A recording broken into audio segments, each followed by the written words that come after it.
Bonjour à tous. Aujourd'hui, je vais vous parler d'un sujet qui est un sujet très délicat, qui est la dîme. C'est un sujet qui donne vraiment beaucoup de difficultés, surtout pour les enfants de Dieu. Euh,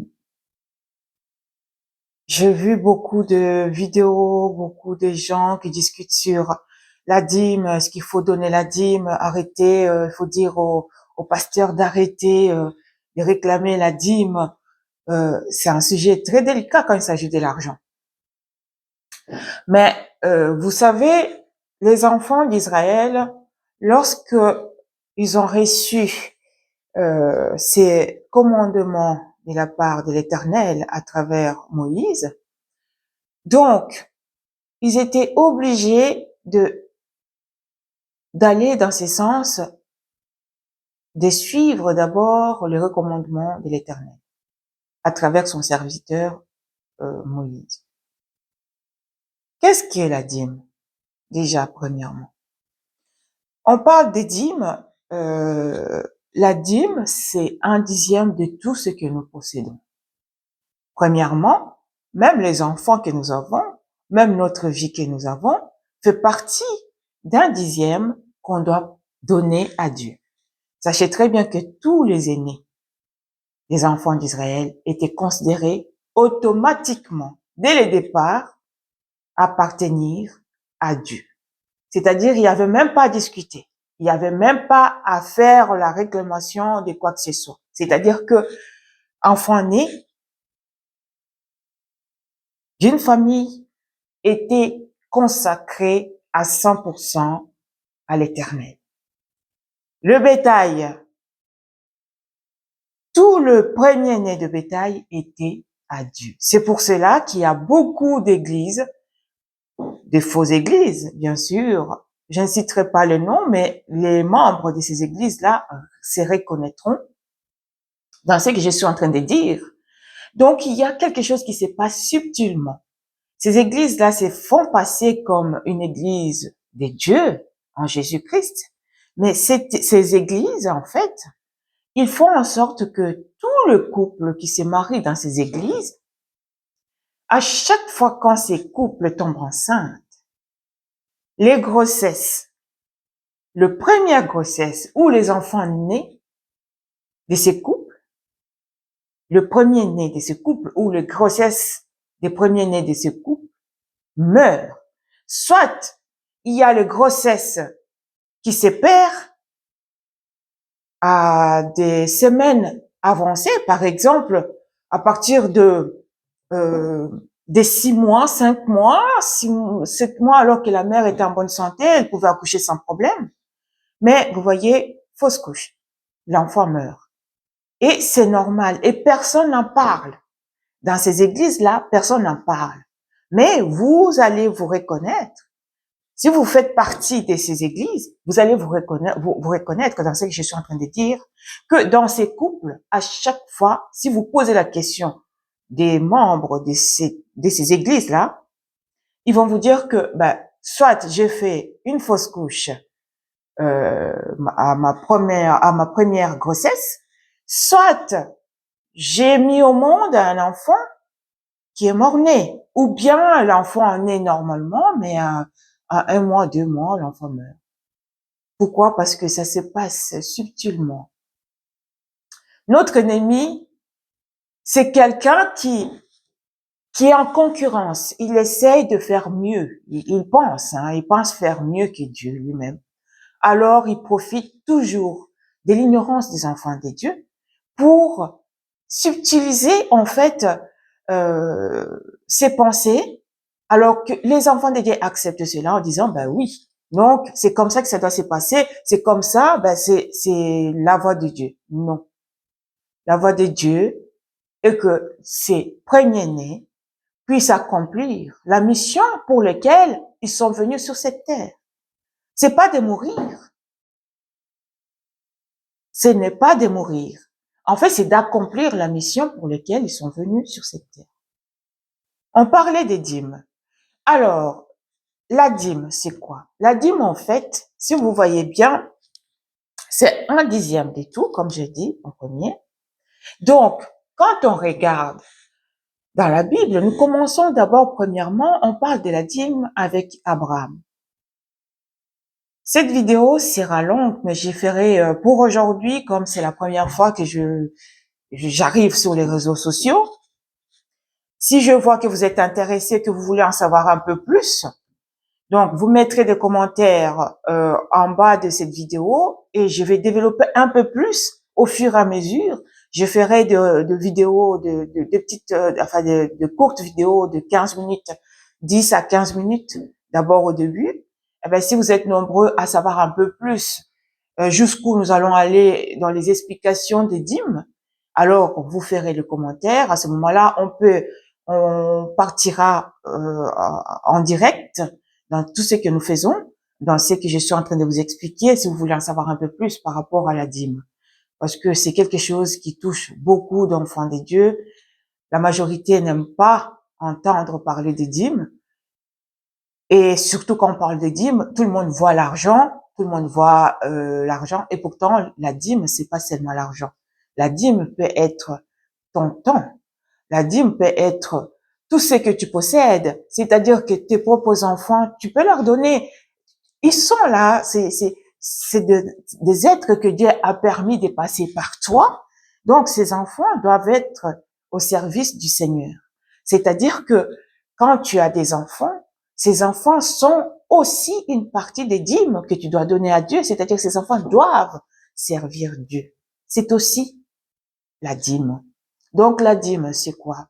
Parce que ça tourmente les enfants de Dieu, ça tourmente tous ceux qui entendent le problème de dîme. Il y a même ceux qui insultent le pasteur en disant que ce sont des paresseux, ils travaillent pas.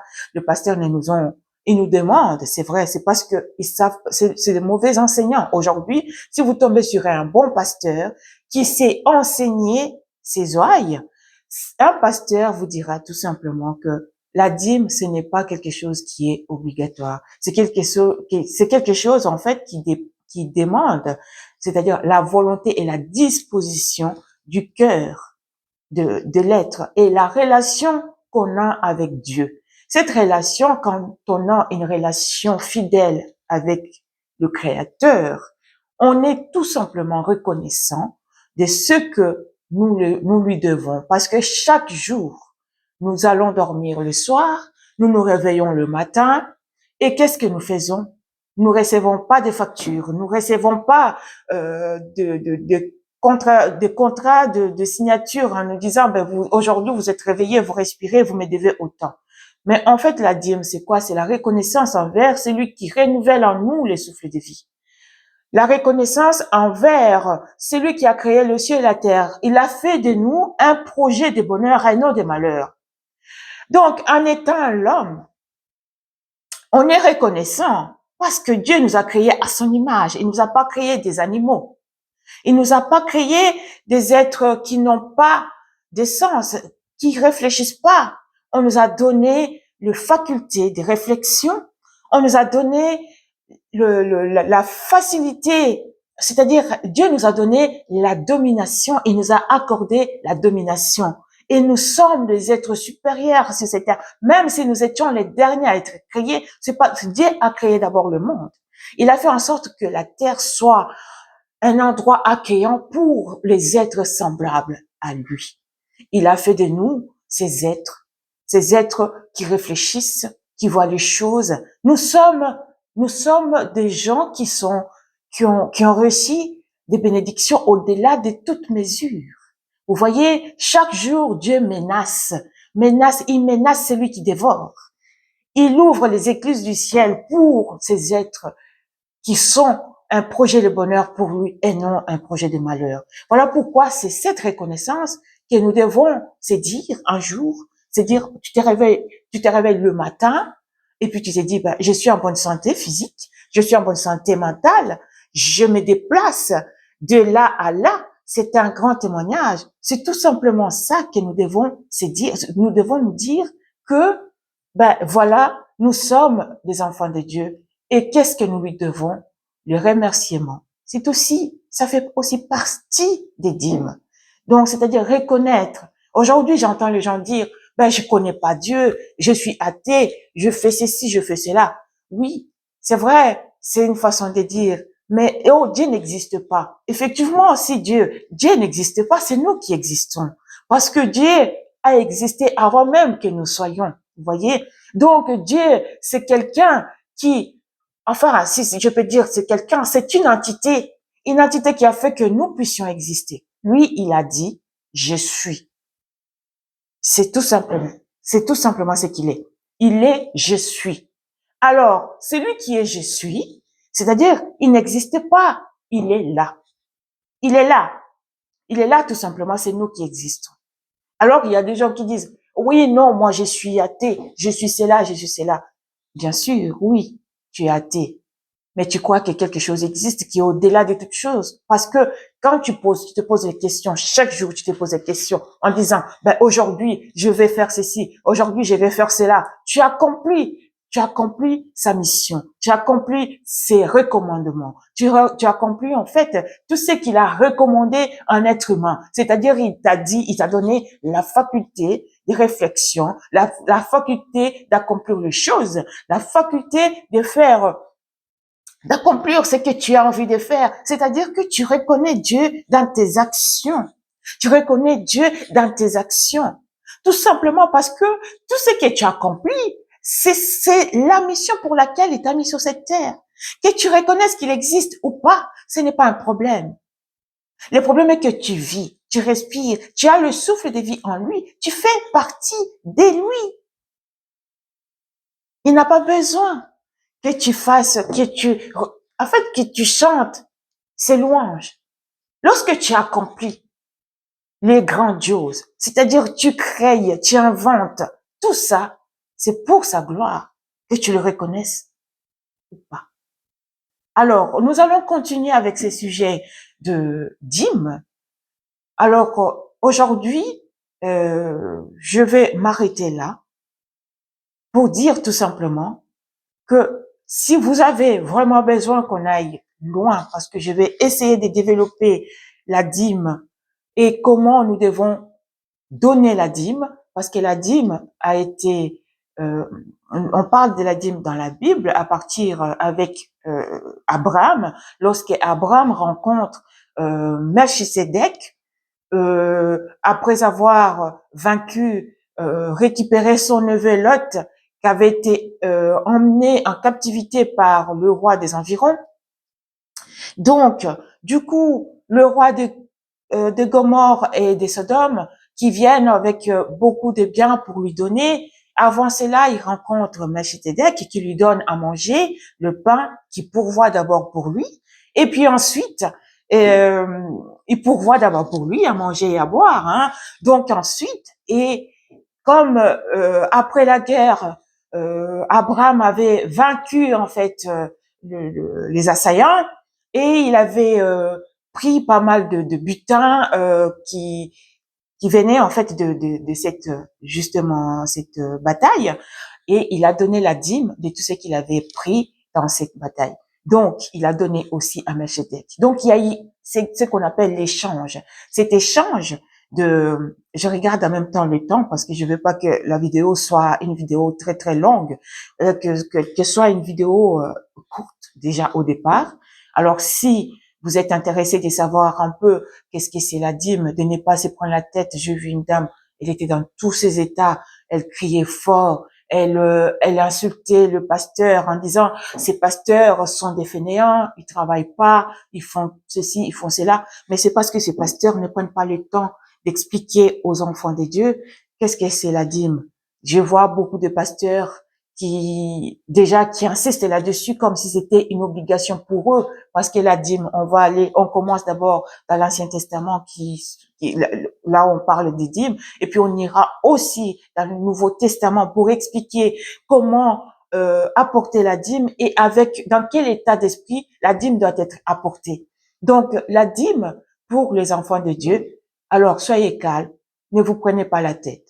Dieu ne va pas vous punir comme on vous dit aujourd'hui que vous serez maudits parce que vous n'avez pas donné. Dieu n'a pas besoin de notre argent pour nous bénir. La bénédiction de Dieu vient au-delà de toute mesure. Il nous a déjà bénis depuis le commencement de ce monde, nous sommes bénis. Si vous voulez donner la dîme, vous donnez la dîme. Si vous voulez pas, Dieu ne vous punira pas non plus parce que vous n'avez pas donné la dîme. Donc, c'est ça le mystère de notre Seigneur. Alors, j'essaierai de développer un peu plus en lisant le verset, des choses comme ça, parce que les enfants de Dieu ne peuvent pas, ils veulent voir pour accepter, pas comprendre, mais accepter. Donc, du coup, on aura la preuve dans la Bible, expliquer qu'est-ce qu'est la dîme, pourquoi on donne la dîme, quels sont les avantages qu'il y a en donnant la dîme et dans quel état qu'il faut donner la dîme. Est-ce que la dîme, on doit la donner même si on meurt de faim? Est-ce que la dîme, on doit le donner même si on n'a pas le moyen? Est-ce que la dîme, on doit le donner obligatoirement? Est-ce qu'on doit, tuer, ce mot-là, il faut l'enlever, je l'enlève. Donc, est-ce qu'il faut mourir de faim et donner à Dieu, comme on nous dit toujours que Élie avait fait ceci et Dieu avait demandé à Élie de demander à la veuve, parce que il y a des versets comme ça que le pasteur aime bien, hein, ils sortent ces genres de versets pour convaincre les enfants de Dieu. Et puis dans notre ignorance, on accepte tout, on gobe tout, tout est OK avec les enfants de Dieu. On accepte tout, on fait tout, OK, c'est bon, parce que c'est la Bible. J'ai vu même le genre ils ont rien dans la poche, ils préfèrent donner parce que Jésus a dit une fois, c'est vraiment une histoire, hein, enfin une anecdote que je suis en train de dire ici. Donc dans notre église, il y avait un membre qu'on nomme pas, qui avait rien du tout, mais au moment des offrandes, il a pris les 50 centimes, il a mis dans l'enveloppe, il a été donné. Il a donné pour les offrandes. Et c'était un peu dérangeant parce que le pasteur insistait là-dessus en disant écoutez, vous avez donné 50 centimes, c'est pas normal. Mais il faut pas le dire, il faut pas le faire. Mais j'ai pris quand même la parole pour dire mais c'est tout ce qu'il avait. Mais en fait, les gens comprennent mal en fait ce que Dieu veut. Parce que quand on regarde bien la Bible dit toujours, surtout l'Ancien Testament insiste toujours sur quelqu'un qui est béni pour donner la dîme. Et puis, on laissait le temps au temps pour que les enfants de Dieu puissent avoir de quoi donner. Aujourd'hui, on insiste, on insiste, on insiste, on insiste là-dessus. Aujourd'hui, on donne pas la dîme parce qu'on est dans la joie. On donne la dîme parce qu'on est dans l'obligation et on a peur que Dieu nous punisse. Et ça, ce n'est pas ce que Dieu veut de nous. Merci pour aujourd'hui. Je m'arrête là. Et si vous voulez savoir un peu plus, il y aura partie 2 où je vais donner le verset qu'il faut pour pouvoir comprendre comment Dieu demande aux enfants d'Israël, d'abord on parle de l'Ancien Testament, et comme ça converge vers nous, et on verra de quelle manière on doit donner la dîme, de quelle manière on doit faire les choses, suivre ce que notre Dieu dit. Parce que souvent, on nous dit par quelqu'un, parce qu'on ne sait pas, et ensuite, nous avons la réponse dans la Bible pour la dîme. Ça sert à rien de s'énerver. J'ai vu la dame, elle était énervée. Elle était dans tous ses états parce que il s'agit de dîmes. Effectivement, les gens font des erreurs. Aujourd'hui, je connais une sœur qui est allée dans l'église, qui venait d'acheter une maison à crédit, bien sûr. Alors, arrivée dans l'église, on lui dit, donnez, Dieu va vous donner encore plus. Elle a pris tout son salaire et elle a pris tout ce qu'elle avait comme moyen financier et l'a donné à l'église. Arrivée à la maison, c'était tout un problème. Le fin du mois arrive, elle avait rien sur le compte. Le créancier va sur le compte pour prélever sa part, il trouve rien. Alors c'était compliqué. Et cette sœur attendait que Dieu lui donne, parce que c'est comme ça qu'on reçoit la parole de Dieu, avec naïveté et aussi littéralement tel que c'est écrit, sans tenir compte des contextes en fait dans lequel cette parole a été adressée et comment nous sommes obligés de nous adapter par rapport à cela. à notre période. Donc, la sœur est devenue folle tellement qu'elle était dépassée. Alors, elle attendait que Dieu lui accorde l'argent sur le compte, mais il n'y avait rien. Donc, voilà pourquoi aujourd'hui, on s'arrête là. Et merci pour tous ceux qui me suivront. Et la partie 2 prochainement.